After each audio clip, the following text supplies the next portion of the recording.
Is MS Dhoni going to be a burden for the Chennai Super Kings this time around? Moving on from Mumbai Indians and Lucknow Super Giants, we move on to Delhi Capitals and another 5-time champion, Chennai Super Kings. Now, before we start talking about Chennai Super Kings and their auction and the combinations on playing 11, hit that subscribe button. Let's talk about Chennai Super Kings and their auction this season. Chennai Super Kings have picked up some really interesting players. They've got the local boys Ravichandran Ashwin and Vijay Shankar back into their squad and have picked up some of their older players who've been part of their previous successful campaigns. They've got back Devon Conway and Rachin Ravindra in the auction and also have picked up Sam Curran at a very, very good price. CSK have packed their squad with all-rounders and have tried and picked the players who've been part of their setup early. This clearly means that CSK are trying to go back to what they used to do best and create a squad based on that. CSK have also gone heavy for Noor Ahmed and Ravichandran Ashwin, and with the already existing Ravindra Jadeja, it clearly means that this season is going to be a typical slow wicket at Chepauk. CSK are going to play these three spinners and are going to get a hold on their opposition while trying to chase the total down, or even when they're trying to set a total up to begin with. CSK have also picked their fast bowlers really smartly, as they've gone for the fast bowlers that would suit this particular condition. They have the likes of Shivam Dubey, Vijay Shankar and Deepak Hooda to pitch in with a few overs in the top 6, and have Sam Curran and Anshul Kamboj with the likes of Khalil Ahmed as well. So they've tried to pick various options but have picked the players who would suit these conditions in particular. With their existing retentions, CSK now look like a very good squad. But how would they fare outside of the Chepauk?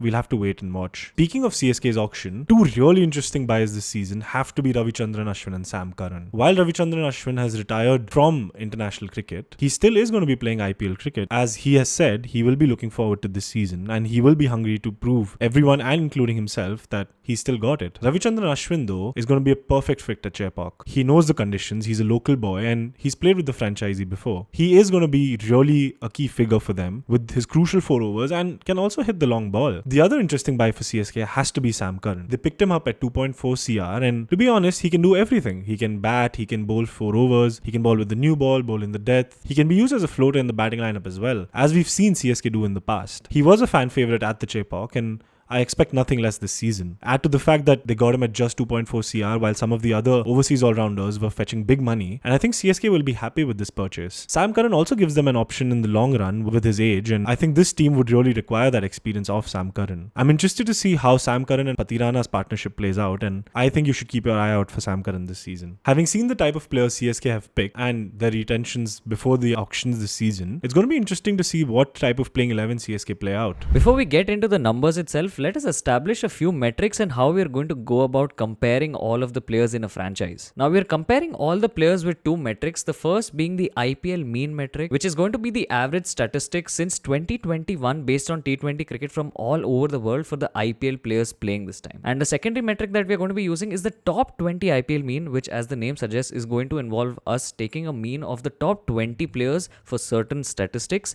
and based on that we will compare the IPL players once again. The most important batter for the Chennai Super Kings is their captain and an opener, Ruturaj Gaikwad. Now, Ruturaj Gaikwad has an average of 41.2 and a strike rate of around 140. And the strike rate is on par with the average of all IPL batters batting all around the world. He will be the key because he will be someone looking to bat through the 20 overs. And you can even see that with his phase-wise averages and strike rate. He has an average of about 40s in the first 2 phases of a T20 innings, with the strike rate rising from 126 to 148. But in the final phase of a T20 innings, his strike rate rises to 197. So he will be an opener looking to bat throughout, making sure that the batters around him can attack from ball 1 while he sticks in the crease. Coming to Chennai Super Kings' middle order, it is going to be a predominantly India-dominated middle order. Especially the likes of Shivam Dubey and Deepak Hooda are going to be very important in those middle overs, especially when it comes to games at Chepauk itself. You know that the pitch assists spinners and these two are good players of spin. Dubey, as we know, is one of the most explosive batters coming in T20 cricket for India at the moment, and especially in this Chennai Super Kings lineup as well, he's right up there. His task is going to be to dominate the spinners in the middle overs. Shivam Dubey's role in the middle is also reflective in his average itself. Since 2021, he has had an average of 49 in the middle overs of the T20 format. For Deepak Hooda as well, although his average is not that impressive, just being around 27, his strike rate is 140, and more than all of this, he is an Indian player. He's someone who's been around the circuit for a very long time. His experience in those middle overs and how he can take his team out of tricky situations is something that the CSK team will definitely benefit from. For the opening spot, it will be a toss-up between Rachin Ravindra and Devin Conway. Although Rachin Ravindra has been in great form in the international circuit,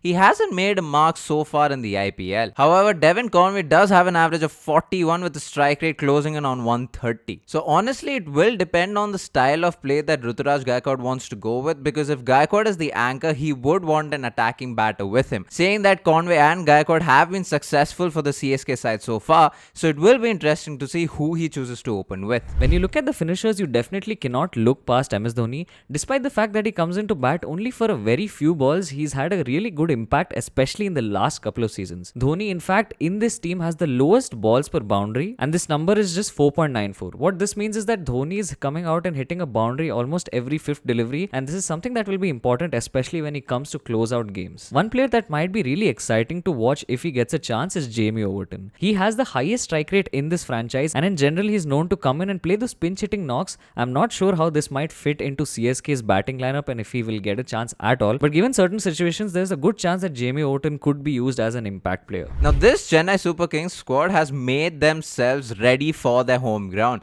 They are playing with 4 spinners with Aswin, Jadeja, Noor Ahmed and Shreyas Gopal, with Rachin Ravindra also who can roll over his arm. Noor Ahmed has an overall economy of 7.1 and an average of 22, which in itself are impressive numbers, but even if you look at his face-wise economy and average in a T20 innings, he still is impressive. Even though he might be a little expensive in the power play by giving 8 runs per over, in the middle phase and at the end, he gives about 7.5 runs per over, which are good numbers for a spinner. And the fact that he's a left-arm wrist spinner, which is a rare commodity in itself, makes him a very good candidate in a ground like Chepauk. Now this video would be incomplete if we don't talk about the return of Ravichandran Ashwin to his home ground at CSK, and he's going to be a vital cog in that spinning department. He is going to be the spearhead and control not only probably with the new ball in the power play but also those middle overs. His numbers are also suggestive of this. In the power play he has an economy of 7.8. Along with this, we also know the fact that Ashwin has a lot of variations, and these are something that will definitely come into the picture. Ashwin's partner in crime from the Indian Test format, Ravindra Jadeja, is also definitely going to be playing all of the games for the CSK, and together with Ashwin they are going to form a formidable pair in those middle overs. While both Jaddu and Ashwin's bowling average is on the slightly higher side around the 30 mark, but when it comes to their economy rate, they are much better than the IPL mean, as you'll also see in this graph itself. And of course, an added bonus is the fact that both of these players can bat. Ashwin of course has reinvented his power hitting game, and we also got to see that in the TNPL, whereas Jadeja, we've known his exploits for the last so many years. The boundaries that he got in that final to win it for CSK, these two are going to be an important cog in that lower order. Looking at the overseas fast bowlers for CSK, they of course have Patirana, who will definitely play, and they have another all-rounder with Sam Curran and an exciting prospect with Nathan Ellis. He also happens to be a bowling captain who's won the BBL, which means he comes with captaincy experience. What's interesting is if you look at Sam Curran and Nathan Ellis, since 2021 they've played the most T20 matches, which means they not only come with experience but have also played with a lot of players all around the world in different conditions. So if anything, they can only adapt. And if you are CSK, you definitely are going to pick an Indian pacer to come and open the new ball bowling for you. That is the case this time as well with Khalil Ahmed as well as Anshul Kamboj and also Mukesh Chaudhary in the mix. Anshul Kamboj obviously has been in the headlines. He got a 10-wicket haul in a single innings of the Ranji Trophy, and in general he's been doing well in the domestic circuit, but his numbers don't necessarily translate from the red ball to the white ball format. While Anshul Kamboj is someone who will get swing upfront, and this is what CSK will probably want to use him for, his economy rates in the power play as well as the middle overs and the death is nothing to be proud of. Here's a bowler who goes at almost 9s in the power play as well as the middle overs, so CSK will have to be very wise when it comes to using Anshul Kamboj. Of course, these stats are only from limited games, and there's every chance that under the captaincy of Gaikwad and mentorship of Dhoni, he could come out a completely different bowler. But for now, CSK will have to be cautious in terms of how they use him. A better option for CSK would be to go with Khalil Ahmed, who's proven himself in the IPL, had a good season with the Delhi Capitals, and has also been doing well in the domestic circuit. While Khalil's numbers might not be suggestive of the fact that he's a good bowler because of the fact that he has an economy of 8.5 and an average of around 30, the point is that he's a left-arm seamer, has been around the Indian team for a while now, and so if you wanted to choose a bowler who could bowl under pressure and has proven himself, you would prefer Khalil Ahmed over Anshul Kamboj. Having a look at CSK's auctions this season and their retentions to go along with that, here's a probable 11 for Chennai Super Kings this season. To start off with, they will have Ruturaj Gaikwad, their captain,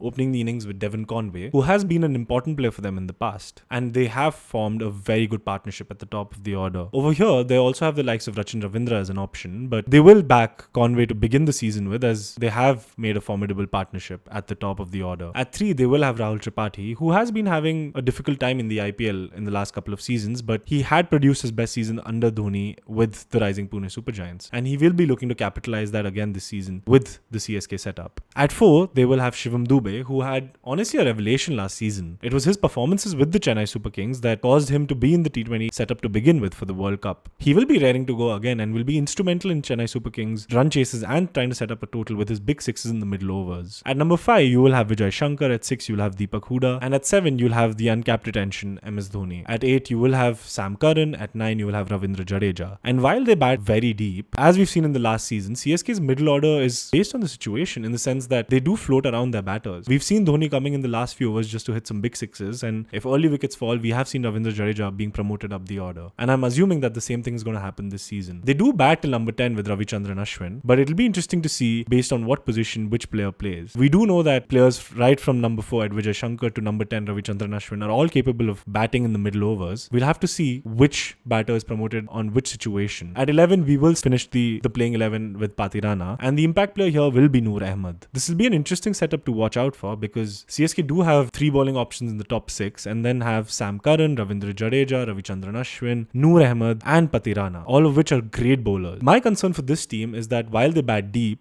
is there enough quality in those middle overs? Because you do have Deepak Hooda, Rahul Tripathi and MS Dhoni and Ravindra Jadeja are on the wrong ends of their careers. Do they still have the firepower that it will require for them to win an IPL? It'll be an interesting season for them. You should watch out for that middle order, in my opinion. Let's go from an ordinary CSK batting lineup to an outstanding batting lineup that Delhi Capitals has. Delhi Capitals went into the auction without having retained their captain Rishabh Pant and having a few holes to fill in their squad. Overall, I think they've had a good auction because they did manage to replace Rishabh Pant with KL Rahul in the sense that they did get a quality Indian wicketkeeper batter. They also bought back Jake Fraser McGurk in the auction and bought Mitchell Starc, who adds quality to any side that he's a part of. They also bought the likes of Harry Brook, who's a quality overseas batter in the middle overs, and they also have Karun Nair this season, who's having an outstanding domestic season. Overall, I think Delhi's squad has a lot of potential, but will they be able to combine all of this to produce results that they haven't been able to in the past? It'll be an interesting watch this season because they also picked up the likes of Natarajan, and with Mitchell Starc, they form a formidable pace attack. They already retained 2 of India's best spinners in the likes of Kuldeep Yadav and Akshar Patel in the limited over format, and they have a lot of depth in their batting. The most exciting player for them this season has to be KL Rahul. They did get him for a price of 14 crores, but given the fact that some of the other contemporary Indian batters went for 25 CR plus, it clearly means that they got a good price on KL Rahul. Don't forget the fact that he has scored tremendous amount of runs in the last few seasons in the IPL, and while his strike rate has been in doubts and has come to question, he has scored big runs for his franchise. This is the season where he can actually prove all the critics wrong because he will most likely open the innings with Jake Fraser McGurk, who goes ballistic from ball number 1. This will allow KL Rahul to settle into his innings and probably build for a big score. It'll be exciting to watch how KL Rahul functions this season, but I would say that this is the season for him. They also picked up Karun Nair, who's had an outstanding domestic season, including 100 in the Ranji Trophy final. This will be an interesting season for him as well because with this setup, he might get a great opportunity to bat in the top 4. With the scores and with the run of form that he's having, I wouldn't be surprised if he goes on to have a great IPL this season, and who knows, maybe push for contention in the Indian setup as well. Overall, I would say that these 2 batters are the key for Delhi Capitals this season, and it'll be interesting to watch how they operate. Delhi Capitals happens to be one of the few teams in the tournaments where a lot of their batters are explosive players but also have an equally high batting average. Now, the first things that the Delhi Capitals will want to look at is who's going to accompany KL Rahul at the top of the order. You have 2 brilliant options in Faf du Plessis as well as Jake Fraser McGurk. Now, if you look at this graph, Jake Fraser McGurk is one of those players who has a strike rate higher than the IPL mean itself. Striking at 151, you would think that Jake Fraser McGurk immediately walks into this side, but this is where his batting average comes into the picture. While he might be an explosive player, he only gets about 21 runs per game, which is something that the Delhi Capitals will definitely consider because of the fact that they have Faf du Plessis in this lineup. Now, Faf du Plessis is one of those players who has a lot of experience not only batting at the top of the order but also in leadership roles. Not only that, he's also the player in this franchise who's played the most number of T20 games since 2021. Despite playing the most number of games, he still has a consistent batting average of 36, which is much higher than Jake Fraser McGurk, and his strike rate is also comparable at 146. Another thing that here might be a differentiating factor is that Faf du Plessis can bat longer in the power play, while Jake Fraser Fraser McGurk hits a boundary every 4.5 deliveries. This number goes up slightly for Faf, hitting a boundary every 4.9 deliveries. And the fact of the matter is that while Faf might take slightly longer to hit a boundary, he's also going to be around at the crease for a longer period of time, more consistently get those runs,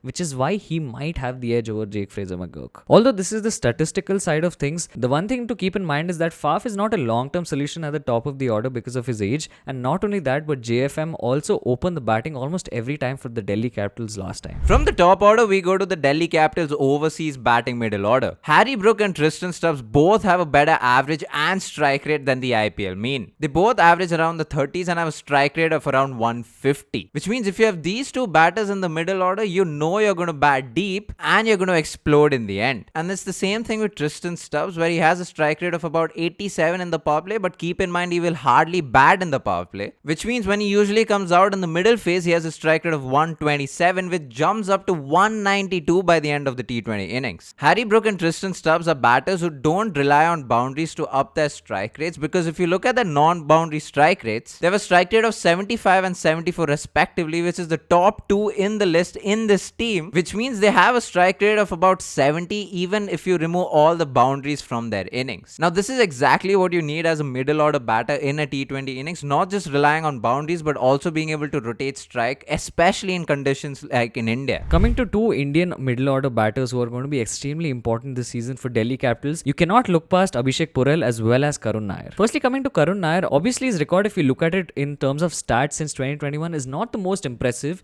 You cannot deny the fact that Karun Nair has had one of the most blockbuster domestic seasons ever in the history of Indian cricket. Not only that, something that a lot of people might not know is that Karun Nair also had a standout Maharaja Cup, that is the local league in Karnataka cricket. Karun was the highest run getter in this tournament, and in all of the domestic tournaments that happened, he was also in the top few run getters. And what this means is, despite Karun Nair not being very prominent in the IPL for the last couple of years, he might finally get a look in this time, especially if the middle order crumbles under pressure. One of the standout performers for Delhi Capitals last season and a new discovery was Abhishek Purell. Purell's a left-handed batter, he can keep wickets, and in general last season he came into a lot of pressure situations and scored some very important runs, meaning that he's definitely going to be looked at by the team management. Not only that, this is a man who has an extremely high strike rate, striking at 152 with a fairly consistent average of 31.8. Abhishek's dynamism and free-flowing cricket, and also the fact that he could be used as a floater, means that he's definitely going to be an important cog in that batting middle order, or even maybe have him bat somewhere at the top. Now with all of these batters around, it'll only make sense for KL Rahul to play the way he has been playing in the last couple of seasons, be the anchor for the team, because he does have an average of around 40, but as compared to the other batters around him, he only has a strike rate of 131. Except it also puts a lot of pressure on the batters coming into bat with him, because if you look at a strike rate phase-wise in a T20 innings,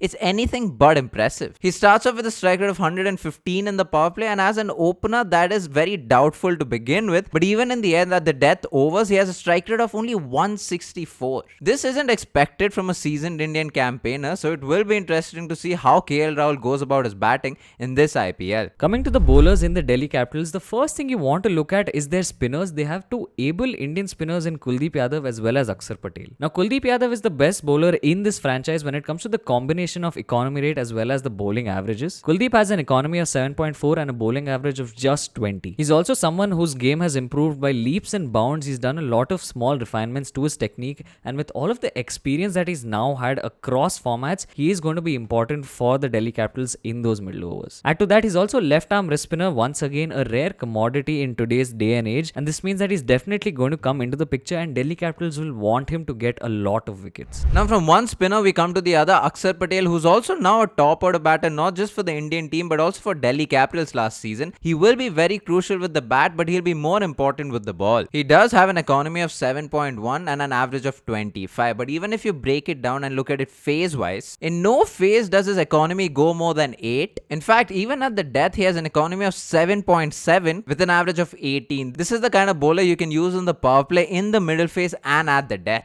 One player who was talked about a lot in the auction was one of the most expensive buys but also the most confusing one is Mitchell Starc. Since 2021, Mitchell Starc has had the worst bowling average as well as economy rate in this entire bowling lineup. With an economy of 9.1 and a bowling average of 28.8, statistically speaking, Mitchell Starc isn't doing any favors to the price tag that was assigned to him. However, Mitchell Starc is also an IPL winning player from the last year's season where he won the title with KKR, and we saw that opening spell, and these are the kind of moments for which Mitchell Starc has been picked in this Delhi Capitals lineup. It is no surprise that his phase-wise numbers are the best in the power play when that ball is new and swinging and he's bowling those full-length Yorkers, because as the game progresses, he gets worse, and in the death, it's best for Delhi Capitals to not bowl Mitchell Starc. And I say this because in the death overs, Mitchell Starc has an outrageous bowling economy of 11.4. Going from one left-arm seamer to the other, talking about Natarajan, who hasn't played a lot of cricket since 2021, did go for 10 crores on this auction. What's interesting is Mukesh Kumar and Natarajan might just fight for the same spot, and interestingly, they also have quite similar numbers. They have an economy of about 9 with an average of 28. What will be a factor in picking Mukesh Kumar over Natarajan would be the fact that Mukesh Kumar is a right-arm pacer and you wouldn't normally play two left-arm pacers in your lineup. With Mitchell Starc almost likely to walk into the squad, especially because of his price tag and experience, Delhi Capitals might just go for Mukesh Kumar also because he has played for the team before. Couple of other Indian seamers to watch out for are Mohit Sharma and Darshan Nalkande. Now Mohit Sharma has all of the experience. He has also the best economy rate amongst the fast bowlers in this lineup with an economy of 8.44. Darshan Nalkande also has the exact same economy, but where Darshan Nalkande might get a preference over someone like Mohit Sharma despite his experience is that he has a bowling average of 18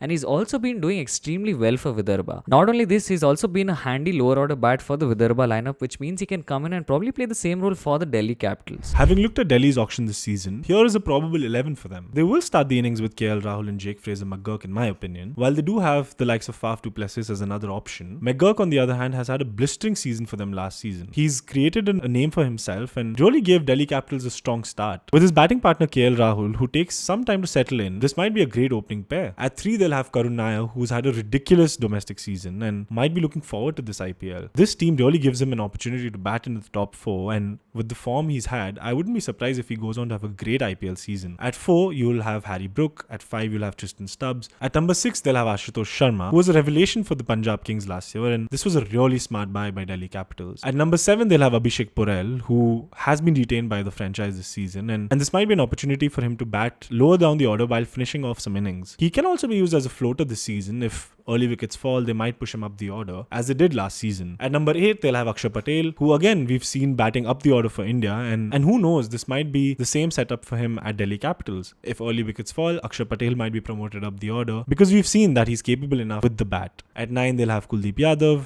At 10, they'll have Mitchell Starc. And at 11, they'll have Mukesh Kumar. At their impact player in this situation has to be T. Natarajan. Overall, this means that they've got a great pace attack with Starc, Mukesh Kumar and Natarajan, while also having Kuldeep Yadav and Akshar Patel as their spinning options. My only concern for this team is that while they have quality in that middle order, have they been tested enough in the IPL? Overall, I feel like this is a squad to watch out for because of some exciting players, but it'll be interesting to see if the middle order, like I mentioned, is consistent enough this season in the IPL. From what seems like a very aggressive batting lineup of Delhi Capitals to a very average looking CSK batting, it will be interesting to see how these two teams go about their IPL campaign. This has been a video on breaking down Delhi Capitals and Chennai Super Kings. If you have liked this video, like, share and subscribe, all that good stuff. If you haven't subscribed to our newsletter, do that too. All of the links are in the description below. Like I said, we have a couple more videos coming out talking about the IPL teams and breaking them down, so watch out for that. Thank you so much for watching. Peace.